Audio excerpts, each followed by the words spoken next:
I have a problem with the concept of free sabilillah. So, like we have in Islam, we have fi sabilillah kind of thing, which is the concept of like whatever you're doing is out of, for the sake of God. Yeah. But unfortunately, a lot of people do it, but do it from a voluntary perspective. So then you start like the kind of expectation that you have with each other is not professional, if you can put it from a certain side, because you're doing it from a voluntary capacity. Then it's okay if I don't do a good enough job and I don't have ihsan in my work. Interesting. And it goes both ways, because then you also like give too many excuses to the other person if they're underperforming. And I felt a bit, I would say like I took it badly. I was like, for me, like this is, yes, we need to do things fi sabilillah, but we need to have ihsan in what we're doing. We need to do a very good job. And I think that was like the fire. And like presumably you had several experiences prior to this where it was this free sabilillah. You would see it from afar, and then you start to see, okay, maybe there is things that we can change where we can do it, and we can give what is due. Because again, it's a youth organization, it's students, which you understand why it is like things are for free. Because at the end of the day, there is limited resources.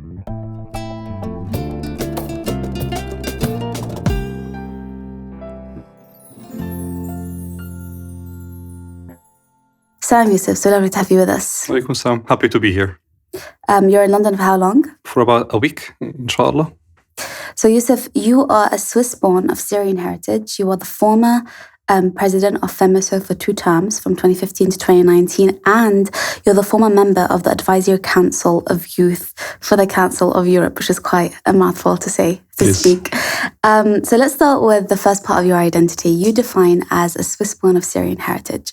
Can you speak to us more about why? Why do you not define just as a Swiss Syrian, for instance? I think that identity is a bit more complex as a topic, and there's a bit of fluidity that sometimes you might feel more related to or relatable to one or the other or many others.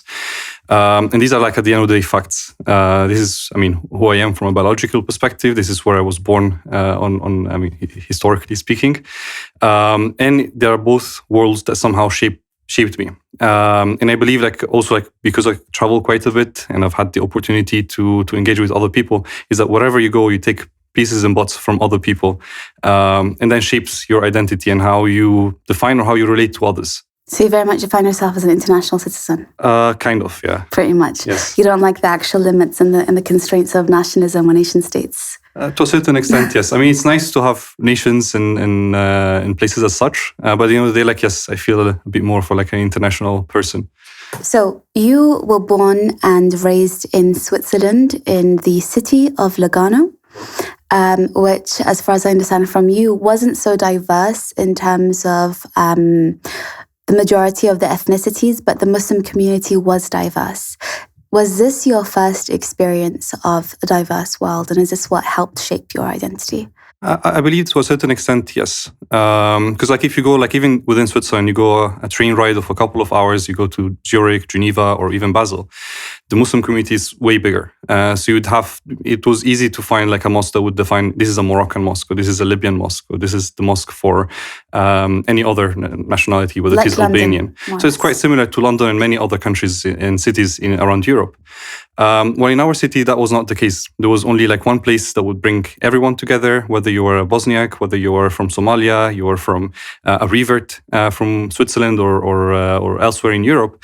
This was the only place that would bring together everyone that had the Muslim faith. And then it was also regardless of the madhab, regardless of how much practicing or not. And that was quite interesting. And for me, that also shaped me to a certain extent into seeing the world in a way that, the differences are not things that put barriers, separate us. You start to focus more on what brings us together for as little as it could be. So is it accurate to say that your primary identity, at least growing up, was your Muslim identity? It was part of the identity. So I'd say the identity was, again, yes, from Switzerland, born and raised over there. So that played a major role. But at the same time, also being Muslim, that was an additional part to that identity. So if we do take it a step back, and if we do kind of revisit your actual childhood, if you're comfortable, of course, at any point, say no. No worries. But if we walk through your childhood, let's say, I don't know, your formative ages, whether as a child or whether as a teenager, where did you spend most of your time? Or what, not necessarily where did you spend most of your time, but what were the places, figuratively speaking, that you spent most of your time in or that you engaged most in? Was it the Muslim spaces or was it the more mixed spaces? It was both. It was both. So there was both had their own times and moments, and also like being a small city, you'd be able to go from one place to the other quite easily and fulfill, let's say, like whatever need or willingness to be part of these different worlds. Did you feel like you were walking into different worlds? Not as much. Not as much. I mean, looking back in hindsight, like looking at how the world is, for example, here in London, things are differently. Like here, you actually, sometimes you feel like, okay, this is an entirely different world. Yeah. But even like, just like if you go to specific spaces where like, maybe this is a space that has mostly people from Bosniak descent, then you feel as if you're like in that environment. And then you go to, an Arab mosque and you feel, again, in a whole different world. But because it was a small city, because, the things that were around, like the community was quite small to a certain extent, the Muslim community, what you could do in the city was also quite limited. Other than studies, you don't really have much of things to go and do, rather than, library, parks, and whatnot. So you're a bit limited from what you can do around. Yeah. Yes. It's interesting because, me being born and raised in London, as you said, London is a much bigger city. And London is very diverse, but at the same time, that diversity, it separates, not necessarily in a hostile way. But when I think back to my childhood, I had a very Muslim upbringing, but also a very Arab upbringing. And so we didn't necessarily, like I'm also being Syrian, I wasn't necessarily brought up in a Syrian bubble because there weren't many Syrians here, but I was brought up in a very Palestinian bubble. I was brought up amongst Palestinians, Libyans, and Egyptians. And even then, the Palestinians had their own sort of like cohort, the Egyptians had their own, and the Libyans had their own. So being the only Syrian, I always felt like I was on the outskirts of every single one of them. And then when I had to go to school, I went to a state school. And I think I was one of the few out of my friends from the Muslim circles, most of them went to Muslim schools. I was the only one who went to a non-Muslim school. And it was great because there you were also exposed to the diversity. You learned how to integrate, and I say integrate lightly over here. You learned how to just be part of the British society that we are part of. Most of my friends were either white or they were Nigerians or they were Ghanaians. And I was tapped into all of these like different worlds. Because everyone, like you said, everyone brings a part of their world with them. But then that was drastically different when I would return home. I would feel like I was living two lives. At school, I felt like I was very much the representative of a Muslim Arab, and that I was very different, and that hatta the way in which I engaged with my classmates, it was just, I don't know how to explain it. I think you may understand. I think anyone listening may understand. It was just, you felt like you were putting on a performance without realizing that you were putting on a performance. And you were also able to explore yourself, particularly since we're speaking about teenage years. You were able to explore yourselves in ways that you won't be able to explore yourself at home. But then you'd go home and it was a completely different world. The topics that were discussed were completely different. The boundaries that are set are completely different. And then even within that world, there were various different groups and various different boundaries. So within the Muslim community, you had the Pakistanis, you had the Bengalis, you had the Somalis, then you had the Arabs, of course, and you had the Yemenis who are by themselves. And you know that if you go to Birmingham, that's where most of the Yemenis are. You know, if you live in North London, that's where the Iraqis are. The mosques, like you said, like at one point, Central Mosque was more of an Arab mosque, whilst East London Mosque was more of an Asian mosque. Pakistanis and Bengalis went there. And so I felt like, you speaking, I'm not sure if I relate necessarily, because when I think back about my childhood, it was very much segregated. Not intentionally, perhaps it was intentionally, but not intentionally from my parents' side bringing us up that way. But there was a massive deal of segregation, which meant that then maturing, and as I was growing older and I entered university and stuff, meeting with other Muslims was always an interesting experience, because you were very well aware that you are different than them. There are differences. That's for sure. And I think like also like when you are in bigger spaces where there is more people that come with the shared background, or whether it is like linguistic or from ethnical or even national, it's easier to stay together because you have something that is quite strong. You have also the nostalgia of being far away, I suppose. So that then like when you hear someone else that speaks the same language or has like the same kind of food and engagement with other people, or even like see the same soap operas on the TV, it's much more easier to relate to. And I think I can understand it by looking at it from like now, after like all of these years I've also spent abroad from within Switzerland. But in Switzerland, at least like in our region, we did not have that. We were not able to create that bubble. Even if someone wanted to have a bubble as such, there wasn't enough people to do it. Yeah, which is, I mean, it has its own advantages and disadvantages, because again, like it's not done on purpose. It's not done on purpose that you want to, I mean, separate from others, but it's more because there's that comfortness of being like with someone that is quite similar to you. I think also, like if we think about it sociologically or anthropologically, I mean, as humans, we tend to find our tribe, and we tend to constantly be seeking our tribe. And it just happens that we live in a timeline that I think tribalism, or by tribalism, I don't mean like tribalism as actual tribes as they are established today. I mean the concepts of the tribe, and finding people who are very similar to yourself and who have the same ethics and who have the same understandings to life. And we happen to live in a timeline where that's very much rooted in the nation state within itself, which is interesting because we've seen that fall apart a lot. I mean, I was brought up in a very Syrian household, despite us not having many Syrian friends. But my parents, having left Syria in the 80s, they created a mini Syria in our home because it was because of various different reasons. Most of them were political, and so naturally the nostalgia is very strong when you are forced away from your homeland. But even then, I think I was brought up in a very nostalgic home. We watched all the musalsalat, we watched all the series. My mum's from Aleppo, and so we listened to all of like the old Halabi nasheed artists, like Hassan al-Haffar and like Sabri Mdallal, who are these very old but very like, celebrated musicians or nasheed artists in Aleppo.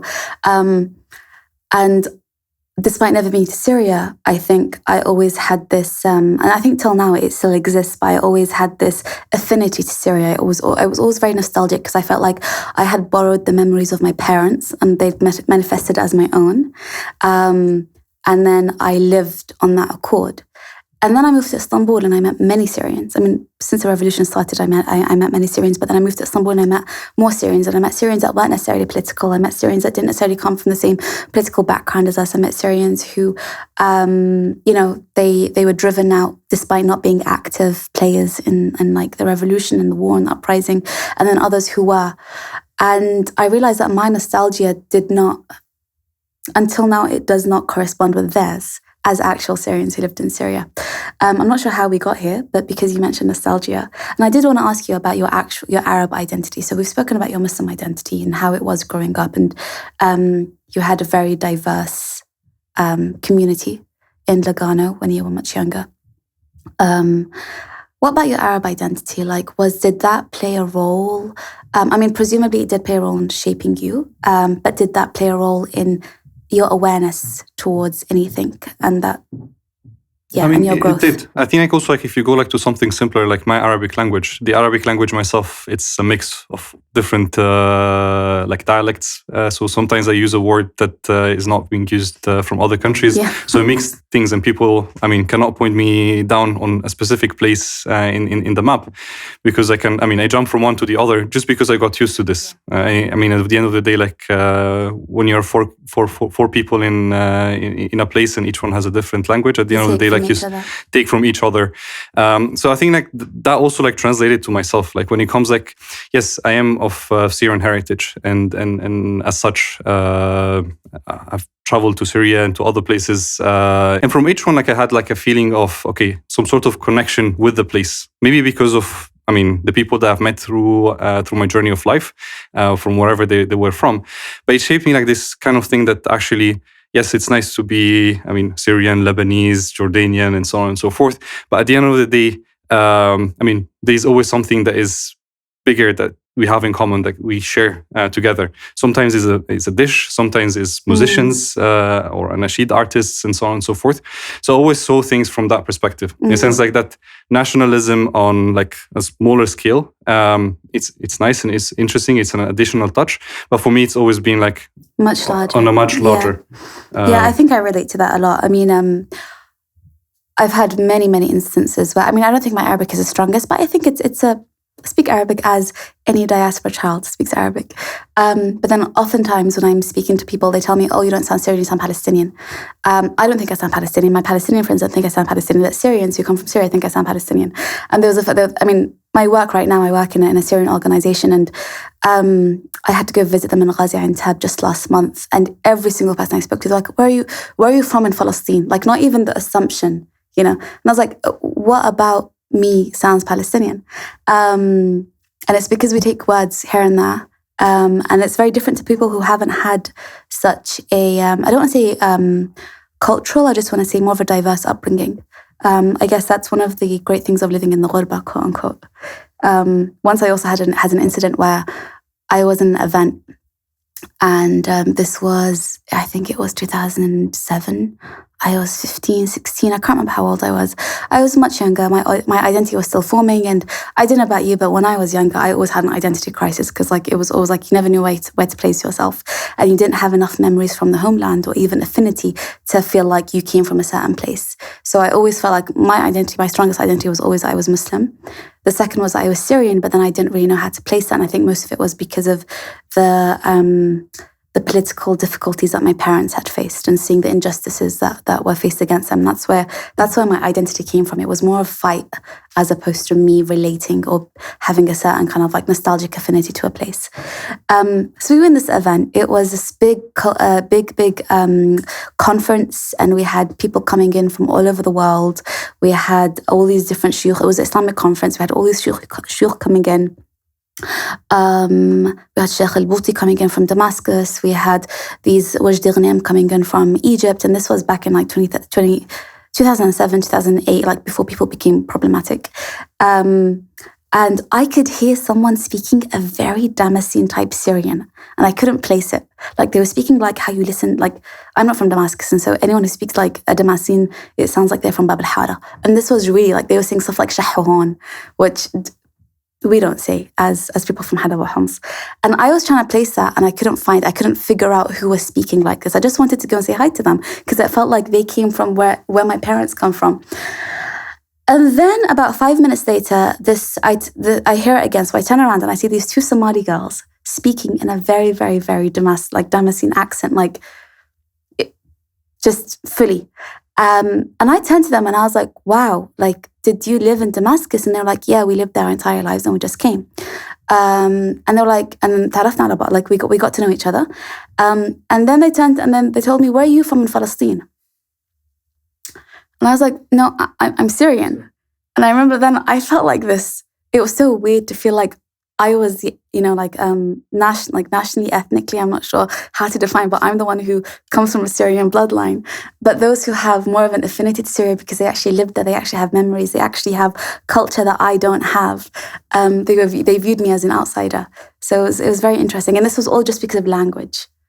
I've spoken a lot. I'm gonna take a step back. Before we move on to activism, I did want to ask one last thing when it comes to identity, and that is, out of everything we've just spoken about, and I think I know the answer to this, but for the sake of conversation, which identity did you relate to most, or did you find yourself most when it came to activism? Again, it's quite a mix. I think also part of my experience I've never had to answer that question. I think that also plays a role into not having to put yourself into boxes. That maybe makes it easier to then relate to more. But identity doesn't have to be boxing yourself. It could be just not necessarily, but it's also defining, exactly. And I think if you're not forced to put yourself into a box, then the way that you see yourself is much more easier, outside of the box and a bit more fluid and as such. And that played a role to a certain extent. Myself, I studied all of my school years, pre-university was all in a Catholic school. So in a very religious institution where you'd have priests and nuns running certain of the classes when you're in the elementary school. So that was quite, it was always interesting for me to live that experience to a certain extent. Because yes, I'm not a Christian, but still I'm seeing a lot of things that are in common. We also had like religion classes that I chose as well to follow. And sometimes I used to even get better grades than my classmates on teachings from the own books, because I was interested and I like reading, and I used to go through more than what the teacher would actually give us. But were you interested because you felt like you were different? Because you felt like you didn't come from that, and so you had more of an interest in it? No, not about that. I think it was more of an interest of actually. Also, like at certain point of life, you start to question things, and you want to understand like what's happening around. You want to understand like what are the things that makes people a bit different, at least like from a religious perspective. And I was a bit inquisitive from that side. So yes, I've started reading. From the books that we were given at school, but also read from other religions. So it was more for myself, like to see like what was different, what was the same, and that somehow also like it helped later on, because then you start to see like what are the things that are quite similar. But at the end of the day, it was more out of curiosity rather than anything else. And also, like, of course, it makes it easier to find things that are quite similar, like when it comes like to shared like historical context when it comes to religion, but also like same kind of concepts or practices within religion, which is quite interesting, specifically when you go beyond the monotheistic ones or the Abrahamic ones. So for me, it was more an interest, like just as I would pick up a book from history or a novel, every now and then, like I felt like there was a need of actually, why not even read this sacred books of other religions? So your activism was informed more by wanting to explore various different, I don't know what the word is, various different routes or people or... So the activism itself, I would say it came from another notion, which is what I was brought up, and the way that I also somehow see life is that before we had all of these labels, whether they are the religious labels or the national labels or the ethnic labels, we're born as humans. Uh-huh. And as human beings, we have something that, again, it relates us all together, that we all come from the same very big tribe. Mm-hmm. So I think that was like the basics out of which it pushed me to actually start to read about others and try to see what are the things that are in common. And ultimately, I always had this feeling that you need to give back somehow to the community you're living in. You need to give back to in terms of service. You need to support. You need to volunteer in local organizations. Again, coming from a place where you don't have per se religious communities that you can, be active. Less you can be active, but there is not much to do. So you end up also like getting active in other organizations or local institutions that are focusing on environment, or like Scoutism, which was again beyond your own group of people. And for me, what pushed me at the end of the day was basically the fact that I do have somehow the moral responsibility to engage with the people that are around us. You have a moral responsibility? I would say yes. This is informed by your Islamic principle? It could be possibly. Because again, like you can take it from there, but at the end of the day, like when you live things as like it's a mix of everything. Of course, you get inspired by what comes from a religion. That definitely helps. But at the end of the day, I think like it's a mix. Not bubble too much about the topic, but I think like yes, some of it comes from a religious perspective. Some others is just like it's a human touch. That at the end of the day, we are human beings, and racism is not good, regardless of who's being targeted at the end of the day. Okay, so your activism, a lot of it was also a response to potential experiences of racism or Islamophobia. I think. We can get to this maybe later on, because of course, like this, we're still talking about me pre-finishing high school and so on and so forth. So again, I did experience some, like let's say, racism, or like at least a change of how people interact with you after 9/11, because it's definitely a turning point, specifically when it comes like to a city or a town that is quite small, where people somehow know each other or know about each other. So people started to take distances that maybe before 9/11 they would have not taken it. Because somehow Switzerland, at the end of the day, the way that I see it, it's a sort of a capitalistic kind of way they interact with each other. So you can be a Swiss person, you can be also a foreigner, but as long as you give to society from a financial perspective, or when it comes like to work, you create job spaces and so on and so forth, then you're a Swiss. But then if you don't, then there is something that you're not really a Swiss kind of thing. And you can see it also in the newspapers. Like whenever there is someone that is foreigner committing a crime, they would relate to him or her as they come from this specific place of origin. While if they're Swiss, of course, that thing is not mentioned in journals. So I think that also like went on to shape a bit like the way that I've seen the world. Is that basically racism happens to a lot of people, regardless of the religion, the skin colors, their ethnicities. And I got active at the beginning with organizations that would go against racism in general. And that shaped my whole experience afterwards. Because when you see that people that come from different backgrounds, so you're not only seeing it from a first-person view, but you see like also like from other people that actually are going through similar or even worse situation, whether it comes like to employment, when it comes to blatant discrimination and racism. So can I clarify, there was this concept of being useful to society, which was, I don't want to say forced upon, but which is driven by the Swiss society. I would say like indirectly you would have that. Okay. You have that feeling. And so you felt this was also part of this obligation to feel like you had to give back? It is a possibility. Like looking back, I think it is possible. In hindsight. Yeah. Okay, that's really interesting. You mentioned give back quite a lot, which assumes that you've taken. What is it that you perceive yourself to have taken from the societies that you're giving back to in order to give back to? I mean, I also know that this is a very human element, and I understand the obligation to it. And I think all of us who've been active, but just because you specifically say give back, so when you say give back, that obviously means that you've taken. So what is it that you feel like you've taken? So I'll go a bit more philosophical from this side. So I think like a lot of time people can have privileges or accesses to specific spaces, opportunities, books, or being able like to even have good teachers at school from which you learn a lot. And I think like my feeling is that always like having that privilege, it's a blessing, but it's also at the same time comes with a responsibility. And that responsibility is that once you become like part of the blessed people, your duty becomes that you need to serve the less blessed people so that they become the blessed people. So it's a circle. So you're never being like of serving and humility towards others around you.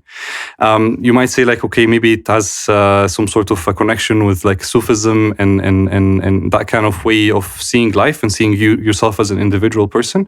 But that's what shaped me. And I think like I always had this feeling that whether it was because I had access to specific spaces, whether it was because I joined the Scouts, for example, and I felt like it's a nice environment. So again, you go up through the hierarchy of the Scout group until like you become the leader that supports the others, bring more people in. You try to get more people to discover this world.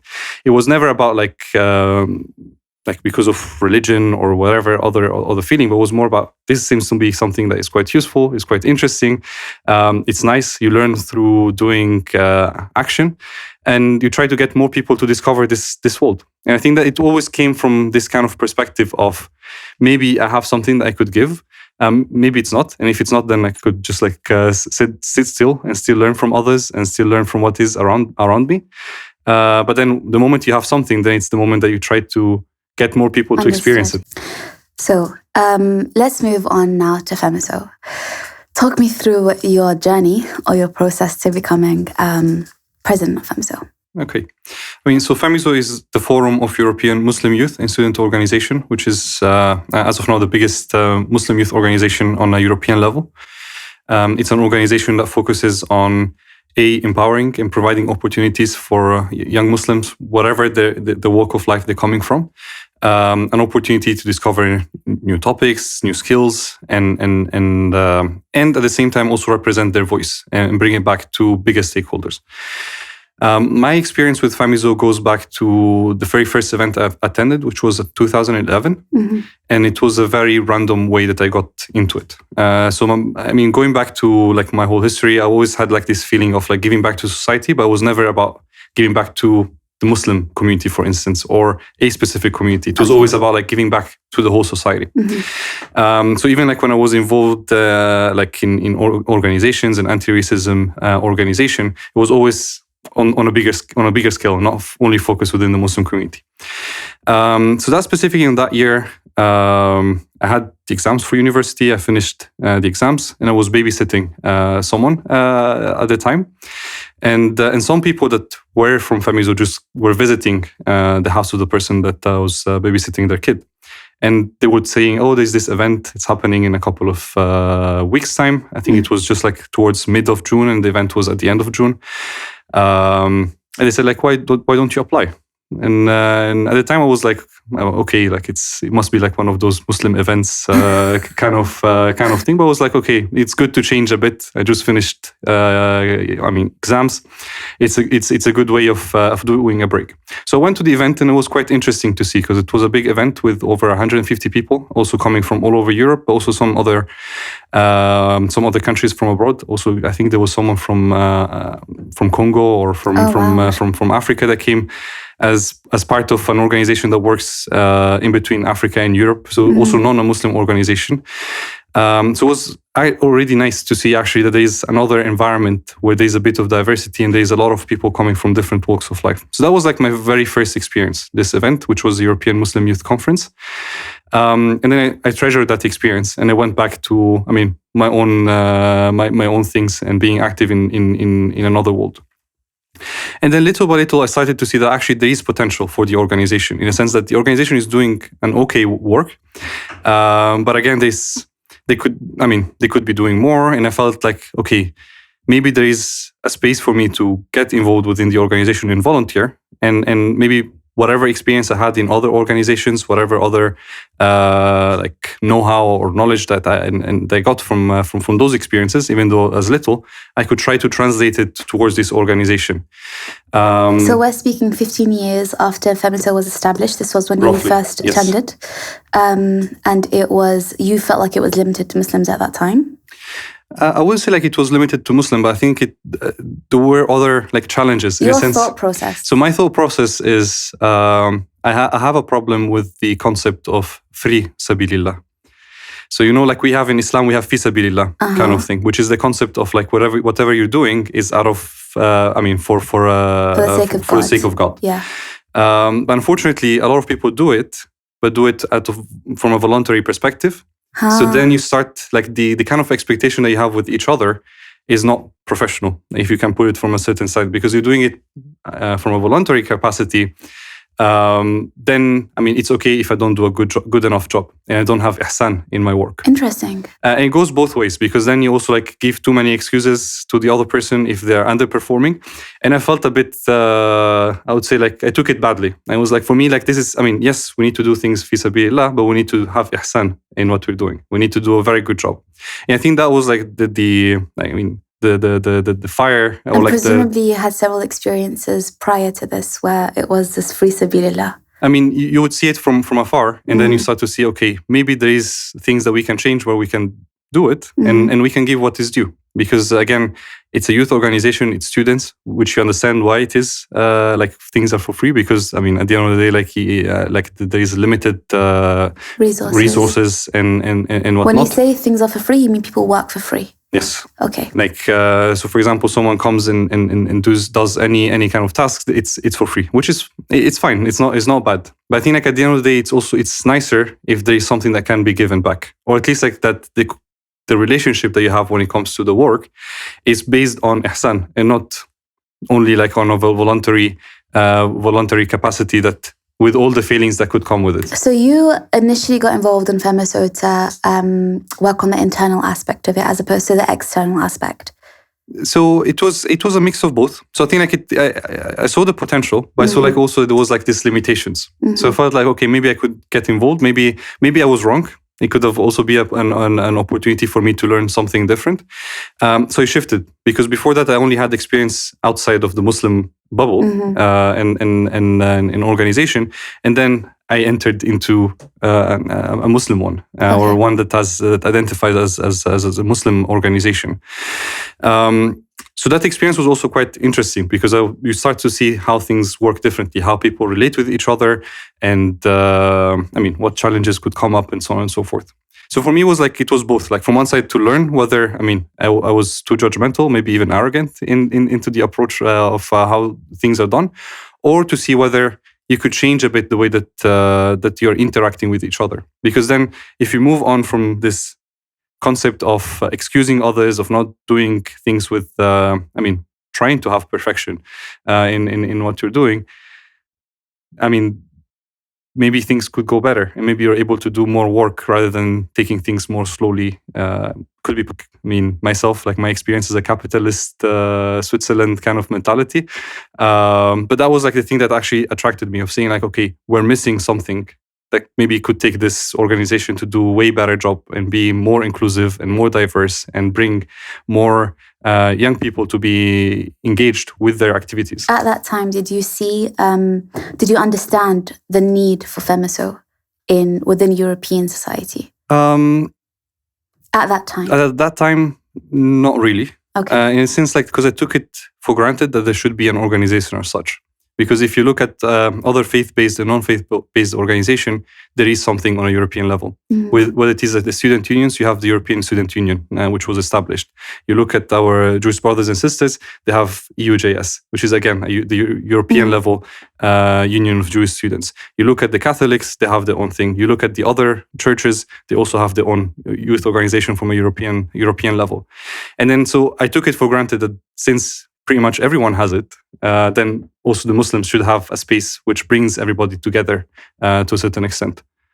But then getting involved, you start to see that there is actually even more necessity to work within this organization, or to provide opportunities to both young people to be engaging with the organization, but also to the organization to do more. Because at the end of the day, one organization cannot do everything. There's limitations, whether it is time, space, and so on and so forth. But it could be an opportunity to bring that diversity and start to appreciate it. So FEMYSO, as I understand it, is a youth organization, a student-led youth organization, which has various different members from all over Europe, including the UK. And you work on both the empowerment of younger Muslim or the younger Muslim students, and also in responding to topical issues which Muslim students or Muslims in general face in Europe. Indeed. So there are two elements to it. So this is like, if you want to summarize it quite a bit. Okay. Yes. So at the end of the day, the organization also, when it comes to topical issues, it really depends on what are the necessities, on what are the challenges that might happen. And the concept also, the kind of approach that the organization had and has had for a long time, was always to see things that you're not only working within the Muslim bubble. We need to go beyond and make sure that whenever you're talking, for example, on environment, we're also capable to give our own contributions or to learn from it, from what other organizations are doing or institutions and authorities. So in your opinion, what were some of the most important campaigns or projects that you worked on during your time as president, or during your time as I think you were campaigns and outreach? I was part of campaigns at one point before. Getting elected as president, I was the head of campaigns within the organization. So we had a lot of different things, because also when it comes to campaigns, we try to focus on different, let's say, thematic strands. One that is very important is the active citizenship, because at the end of the day, the challenge. Okay, thankfully, I had an experience that was a bit different, where I was exposed to diversity, or was forced to be part of a more diverse kind of environment, because that's what was there. But a lot of people coming from other realities, they were within a specific bubble for whatever reason. Because of there's a lot of it's a big number of people that come from a specific ethnic background. Yeah, just a much more sheltered upbringing. Exactly. So maybe these people were not capable to engage with these different realities, so they don't. They see things in a specific perspective and a specific angle. And the interesting thing is, FEMYSO from one side actually tries to bring people from different walks of life different, even like madhahibs or Sunni or Shias. You have people coming from all of the walks of life that attended events and activities of the organization.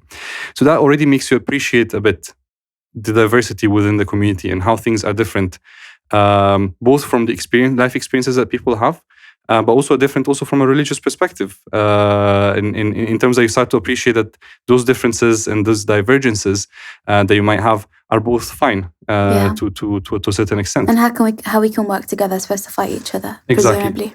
And within FEMYSO, we also so this is like from within. But then like you can actually translate it to, the bigger context in which we're living in, which is this European context with the different groups that are around and that we're engaging with or not yet engaging with. So active citizenship was trying to, at least like as this theme strand within the organization was focusing about like, let's try to get out of this bubble. Let's try to see whether, we're interested in environment, for instance, that we get engaged in environment. It doesn't necessarily have to be a Muslim organization working on environment, but you have Muslim people that are interested in environment and then they get involved within the other projects or they run their own project per se. So if I were like to focus on a specific campaign that was quite interesting, which was a result, funnily, of this European Muslim Youth Conference of 2011, was Green Up My Community. I remember that. So this campaign was perhaps like one of the first attempts, at least within FEMYSO and its wider network, to talk about environment. Because at the end of the day, like from a religious perspective, we do have the responsibility to look after the environment and making sure that we don't, abuse of the natural resources and things that are around us. So this campaign was about raising awareness, about like trying to be much more aware and safeguarding the environment from a local perspective.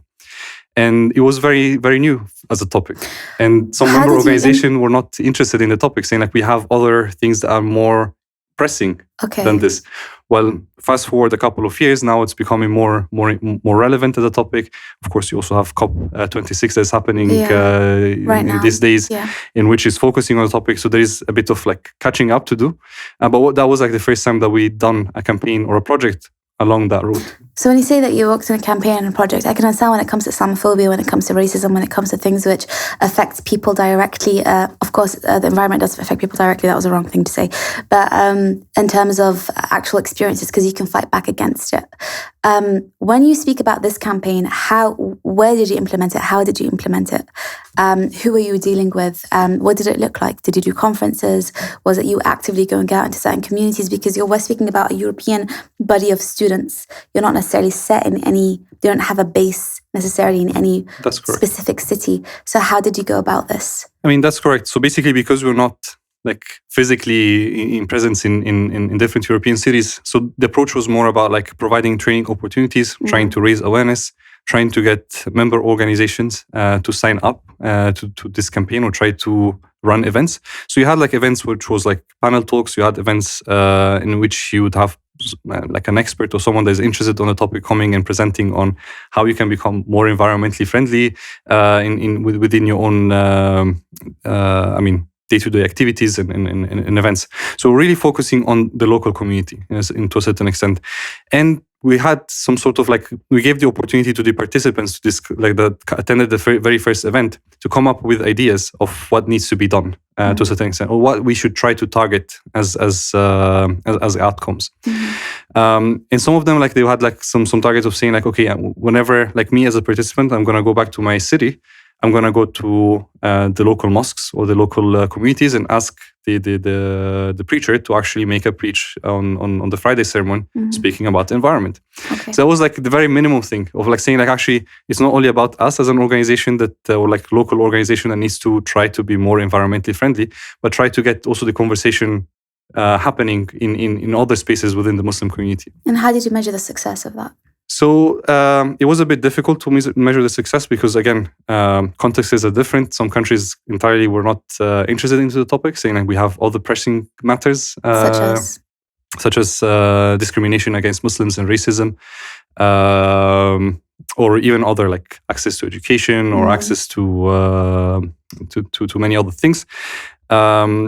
while others were more interested. I think like in the UK, we had also a partner, which was an organization that was based here, with whom we run the very first training, which was named Made in Europe.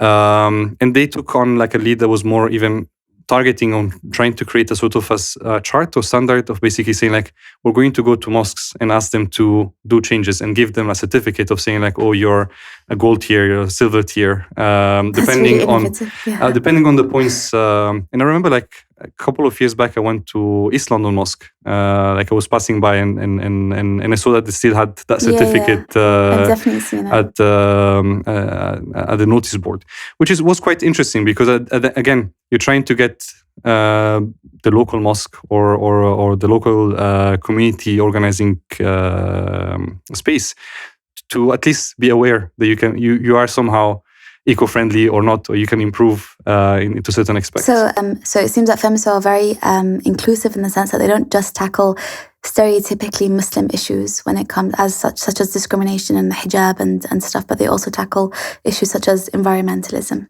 That's correct. Yeah. I mean, and this is deliberate in order to showcase that as Muslims, we are holistic beings and we care about more than just our identity or our identity as projected upon us by the society around us. Exactly. I mean, it goes on this side because it's easier to, of course, to work within your own bubble and focus on specific topics, but it was done deliberately so that we can get beyond our own bubbles and we can learn from others because maybe these other organizations are doing a tremendous job. And we can just partner with them or learn from them and then try to reapply this in other contexts. Interesting. So let's speak more about the backlash because I know that FEMYSO have faced a lot of backlash just as many other Muslim organizations do. Did you face backlash whilst you were president? I mean, it does happen. Unfortunately, we're living in a time where like the scapegoats of any problem anywhere turns out to be Muslims, and there's always like this kind of messaging of like Muslims being the boogeymans, and that they say something but they do something else, or at least like underneath they have like a different intention. Which unfortunately is not the case. We always, specifically within FEMYSO, we're pretty much clear and open on the topics that are being that we work on. But that's part of the general like change and shift in the narrative that's going towards the extremes, which could be both like the far right from one side, but also like the far left, which stigmatizes and goes against Muslims in general. Yeah. And as FEMYSO, I think it's also like it's a marker of the moment that you become active and people start to see your activities. Eventually, you're gonna get targeted and attacked. Yeah. Just again, because to put in question that are you truly doing this for this reason, or there is something else in at the bottom. I saw you were recently attacked in, I think, a conference, the I conference. I'm not sure. Yes, the European Youth Event. Yeah. So the European Youth Event is, the biggest youth event that happens on a European scale. It's been done by the European Parliament. Mm-hmm. It happens every 2 years. With exception to the one that happened now, that was shifted due to COVID from the original dates. It's an opportunity because they bring thousands of young people coming from different backgrounds, different organizations and non-organizations, and there's different workshops happening. There's different activities. This time around, there was also like sporting activities, which was quite interesting to see just outside of or nearby the European Parliament. And there's different topics that are being discussed or tackled upon. So you can either like be part of the organizing of these workshops or activities, or you can be simply a participant and then join whichever session you're interested in, listen to whatever the experts or whatever activities is taking place on. So in general, like it's a very interesting environment to be in, because then you start to see young people coming from pretty much all over Europe. So not only specifically from within the European Union, member states, and unfortunately, again, being visibly Muslim can also become a problematic for certain people coming from the extreme parts of the spectrum. And it was not only Muslims, unfortunately. I mean, they also targeted other minorities, whether it was refugees, to anyone that does not fit the norm of like a white person that is from a specific locality, was prone to be targeted.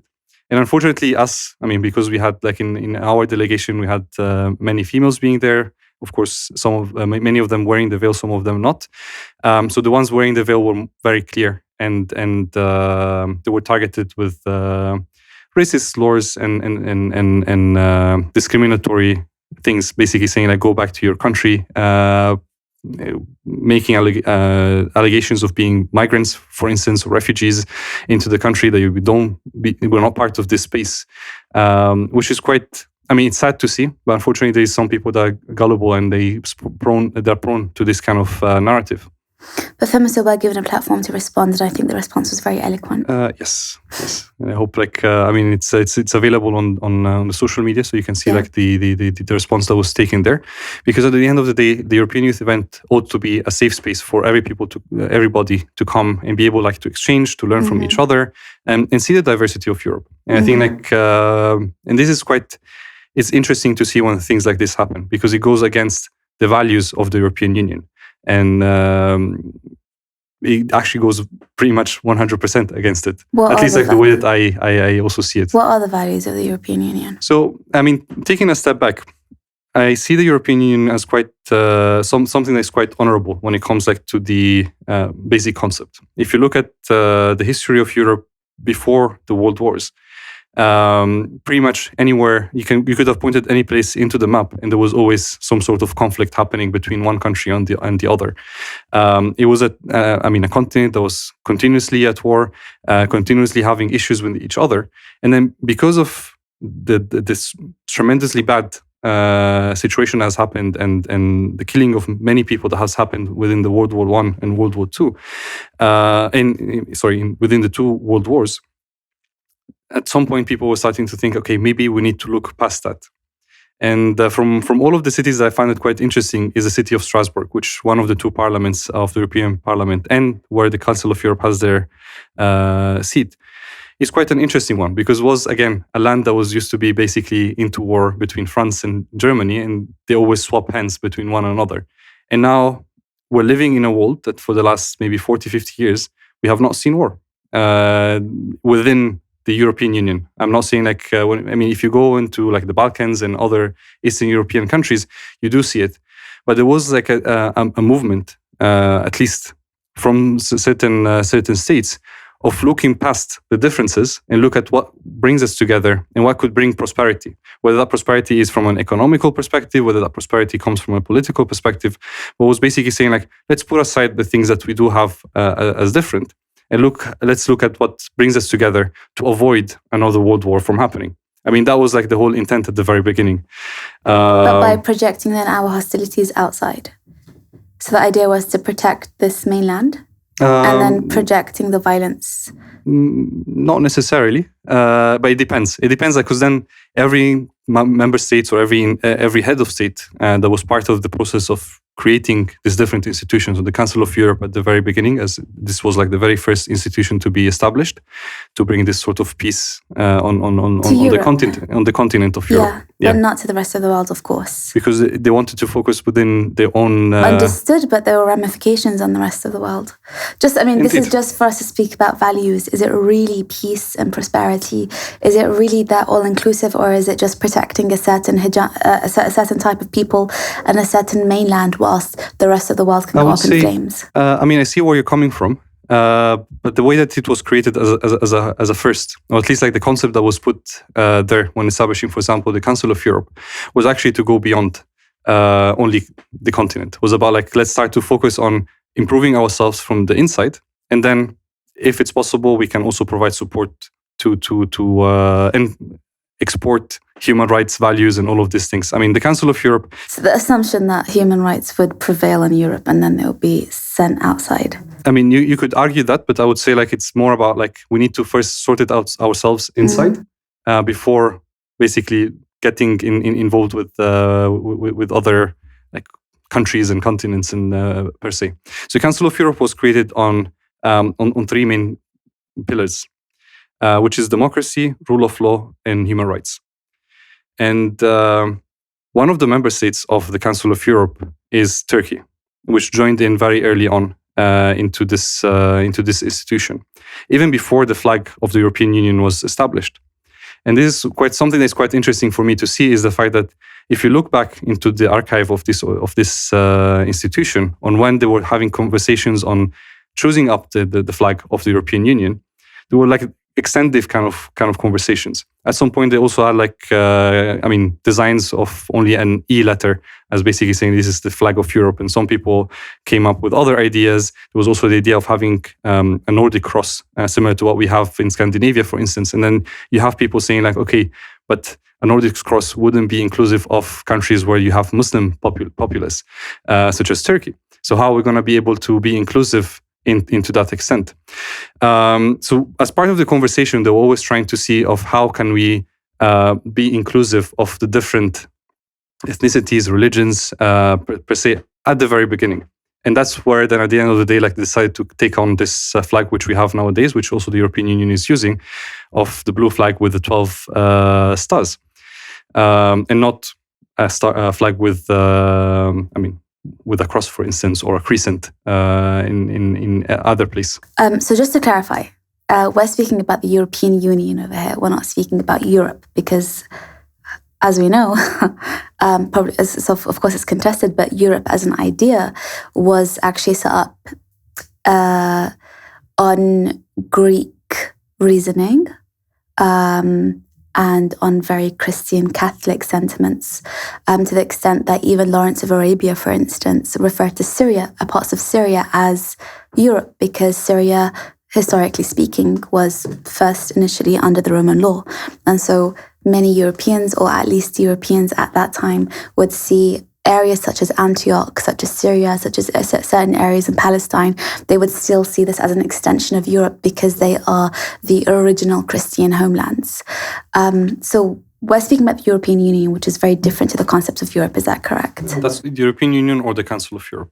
Or the Council of Europe. So we're speaking specifically over here, not about the geographical area, which is a collection of nation states.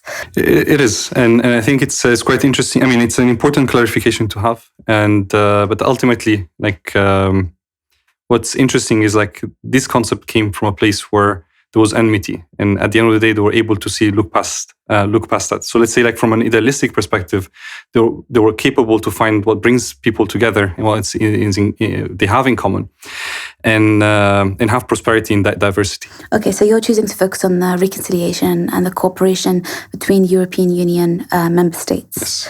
And how they use that to help each other, but not necessarily how they projected that out on the outside. Of course, like there's still like a long way to be done. It's still quite idealistic, and we're also seeing it from, with the whole reaction to COVID and how, again, there was not much of cooperation happening. There's still a long way, but that does not mean that we cannot have the hope that one day we're capable to have this kind of, an environment that is fair and it's, cohesive and vibrant.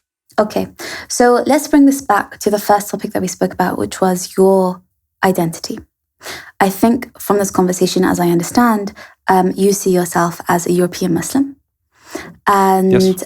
You've extracted those ideals from your activism in the European context. Is this true? To a certain extent, yes. But also, I think like it's also about like, relating to these ideals. And again, like I would bring it back to the same concept: is that you can this looking past the differences and looking at what brings us together. This is what actually is part of my identity, or it's part of my character. And I think like because I was able to relate to this also from a European perspective, or like with this European identity that goes beyond the linguistic barriers, the nation state barriers. That's the reason why I refer as such. But you're also able to relate to this through your Islamic identity because it seems quite similar. It is quite similar. And I think if you go back to the roots, at the end of the day, we, as Muslim, we need to look past like these differences, because we do have differences of opinions. We do have differences when it comes like to how practices are done, which are okay from within like the different strands within religion. So it's quite similar. I think like maybe from a religious perspective, there's more like details and more nuances that needs to be done, but the similarities are there. Okay, so how do you envision the ideal European Muslim identity? That's a tough question. Given that you relate a lot to this broader European identity, and you relate to it both through your Islamic understanding and through your experiences. Or perhaps we can rephrase the question, do you envision an ideal Muslim European identity? Or identities? I think that it's identities. Yeah. So it's definitely there is a plural over there.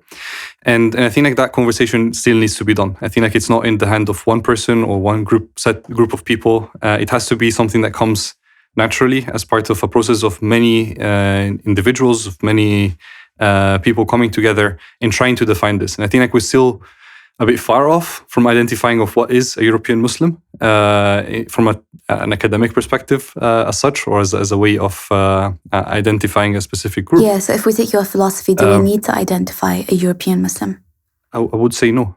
There's no necessity for doing that in terms of like from an academic perspective, but maybe there is a need. But then you need to leave this to come naturally from part of the conversations that needs to happen from a local level or national level, or in between different individuals with different experiences and life stories. Because being a European Muslim for someone coming from the Balkans might be entirely different from the way that someone coming from Western Europe or Eastern Europe. This is true, but this would be us speaking about culture. We're speaking about values right now. Given that you said that you believe that there is an overarching European set of values, or set of values which are somehow manifested within the European Union or within European countries. Yes. So does that mean But when it comes like to identity, it's not only about values, but also like it comes with other things as an add-ons, whether it is like cultural norms as a way of how people interact with each other and so on and so forth. So I think like if you look at it only from a values perspective, then the values are quite similar, which is to a certain extent. But if you go to like then the cultural aspect and the way that how people relate to religion, how people relate to their identity, it varies not only from an individual to individual, but also like through different groups of people. Do you feel like this very concept of a European identity through shared European values is actually practical, given that we live in a society, broadly speaking, which is very much rooted in the nation state? Yes. People identify as French, they identify as Italian, they identify as British. They don't say, I mean, people may say that they're European. I've never heard a British person say, I'm European. This concept of a shared set of values isn't the first thing on our minds. I mean, that's a very good point that you're raising. And I think it's also part of the conversation because I think the European identity per se is still being developed, or at least being defined, even beyond like the Muslim bubble, like in general, like the topic itself. And that also then has a repercussion on how you would define who is a European Muslim or a European Jew or a European, and then add on whichever other specific group they would have. So I think like it's like part of the limitation is also part of this, is the fact that European identity is still being constructed, is still being built upon. It's not still accepted. You still have a lot of discussion that is happening, a lot of like disagreements, and you can see it from like, I mean, even from a political perspective, where you have countries such as the UK leaving the European Union, but also other movements in other states. How was it coming in, by the way? How was it coming in? Did you face any differences? So, I mean, if you come in like just like for once, it's not really like that much of a difference. Still like because I think like we're still in a period in which you're not really like different from before. Oh, I have no idea. I think I mean like you still go through the e-gates and through the barriers as if like you're a UK citizen. So like the route going in is still the same. I think like going back to Europe, British people actually get stamped on the passport, and I think like a lot of people are unhappy about that, especially if they've traveled quite a bit. Yeah, I regret a lot that I didn't travel to Europe prior. And so I mean, there's going to be complications. There's going to be more complication coming in the future. But this is one part of the nice things of Europe, is this freedom of movement of people that the UK is now going to miss even more. And I think like now one of the biggest changes that you have as a European coming into the UK is they have this limitation of you can stay 90 days every 180 days, if I'm not mistaken. Otherwise, you need to ask for a proper visa. Though arguably on the other side, I mean, I'm speaking as a Brit, I think it's good for us to actually experience what the rest of the world experiences. I mean, I think for the longest time, those of us who've been living within this European context rather. We've been very privileged. It's fair enough. I mean, it's your decision, and now you're gonna have to take on the repercussion of the decision, both positive and negative. It's about understanding how the rest of the world is seen from Europe, and how Eurocentrism is actually a very big and largely damaging thing. And this is why I was asking. This is why I was trying to probe you about the European set of values, because they do seem very. I don't want to say they're rooted in racism, but they do seem very much rooted in othering anyone who is not them, you know? If it was established on basis of prosperity and peace, that didn't stop them from going elsewhere and, you know, starting up wars or even just exploiting people elsewhere, but whether financially, whether through human rights violations, whether through anything else, even just speaking about the barriers.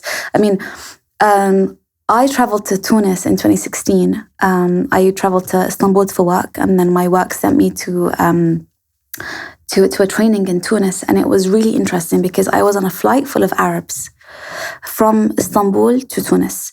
I arrived, and I was the only one who didn't have to pay for a visa, whereas everyone else was from Egypt, was from Libya. They were from countries from North Africa. They were from different Arab countries. And they had to pay in order to get into this neighboring country. And when I began probing more, they were like, this is part of some sort of legislation. They took this from European countries. So I felt really guilty because I felt like even our countries, or if we can say our countries, I mean, as an Arab, I feel like there is some sort of shared affinity. Even our countries are mistreating their own people, their own citizens, as Europeans do. And then these same people, like for instance, the whole FEMYSO stuff, we were just talking about it. I was speaking to various friends, and I was helping them through their applications this year. And many of them were waiting on the visa to come out, the Schengen visa, I think, or they were waiting for something to come out. And I couldn't relate to that. And these are people who live in Turkey, and these are people who live in, say, the European side of Turkey. So technically speaking, they are within Europe. But they were still going through many, many, many difficulties in order to even be able to go to a town or a city which wasn't so far, which was just, 2 hours by plane. I think like on this point, I think like ideals takes time to build upon. And I think like it's also like, going back like to the whole way of how, like the Council of Europe was created, and then the European Union, which from one side was also from an economic perspective, that was like the major push for it. There were a lot of dissenting opinions, and you had different experiences, and you might have had people that might have had a specific view or approach to the topic. But that did not limit them from basically trying to do something different. I understand. And I think that's the positive. The positive thing comes from that side. Of course, there's still a lot more that needs to be done, and a lot more that needs to be done inside as well as outside of the Union, or even of the Council of Europe. But at least like that core value that was there, as long as it's there, it gives you the hope that maybe we can always improve, and we can start to root out racism. We can start to root out. This bigoted way. So I completely commend this, and I think it's amazing. And I think always, hatta, even if it was speaking personally from an Islamic perspective, it's always great to see the hope in things. It's always great to see the good in things. But on the other hand, that doesn't negate the fact that this idea of the European Union was born out of the concept of Europe, which was quite a violent concept within itself. And we need to keep that in mind. I think, particularly since, perhaps you disagree with me, but particularly since I believe we are seen as others. We are not seen as the native people of this land. We will always, or perhaps for a very long time, we will be treated not as first-class citizens. I don't know how we got here, but it's debatable. But okay, there's more nuances to it, and I think this is also quite interesting to the fact that there's this whole strands of saying that Europe is a specific cultural religion, when you have like Muslims have been living in Europe for a long time in the Balkans and in Eastern Europe, being part of the society, being part of the fabric, and contributing in a way or another to the wider society that we're living in, whether that's the Lipka Tatars in Poland, or the Muslims in different countries nowadays in the Balkan. But many of them haven't been admitted into the EU. So this is my point about values. How long has the EU been around?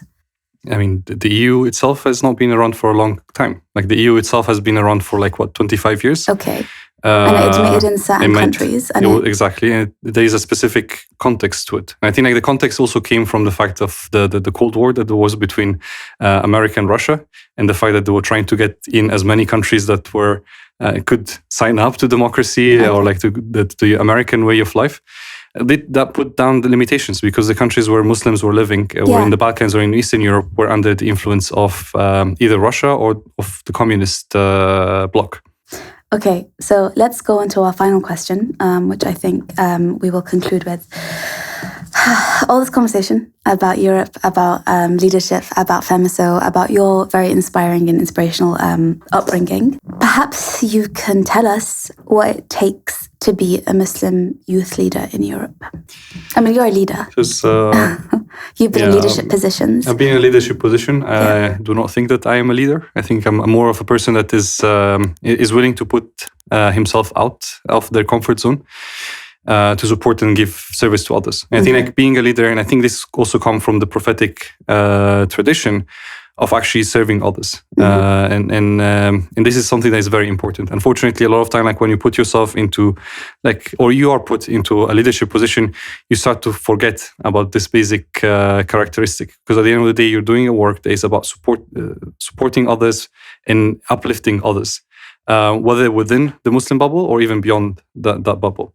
And I think also like what's very important, I mean, being a Muslim leader, I wouldn't see it only within the Muslim bubble. Because I think like if you're a Muslim but you're active in any other field, whether it is academic, whether it is in an environmental organization or other organization as such, you're still a Muslim. And that basically is part of your identity or your character. And again, it's a character that's built upon giving service to others. Okay, thank you very much, Youssef. This has been a very inspiring conversation. Thank you for having me.